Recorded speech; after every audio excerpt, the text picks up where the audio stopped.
Hi, this is Melissa, and I'm going to show you how to feed starter. So I just made bread, and I have about a half a cup of starter left over in here. So I'm going to go ahead and just double what I have with adding some flour and water. So I'm going to just put in about two big heaping scoops of flour in here. And I'm just going to add some water. Now I use water from our Berkey that's been filtered.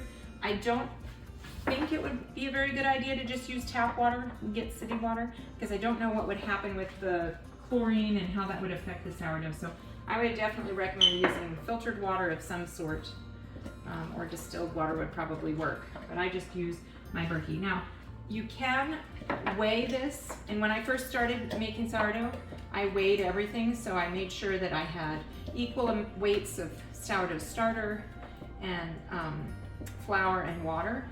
But I realized that basically you just have to double what you have to feed the sourdough starter. And you want the consistency to be kind of like thick pancake batter.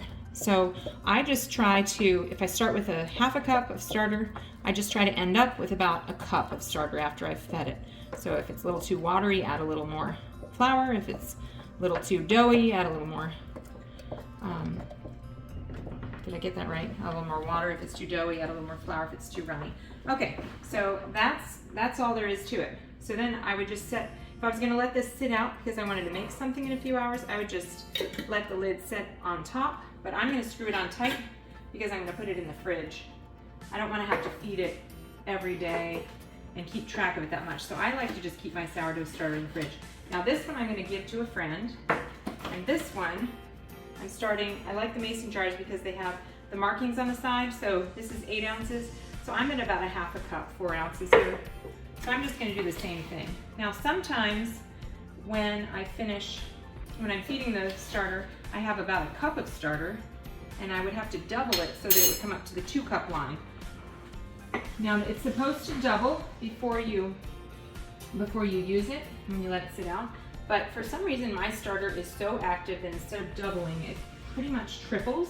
So if I started with 2 cups in this jar, it would definitely overflow.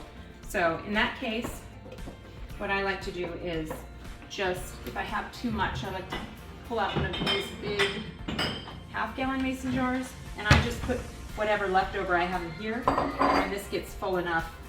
When I have enough, I make pancake batter. And that's all there is to it.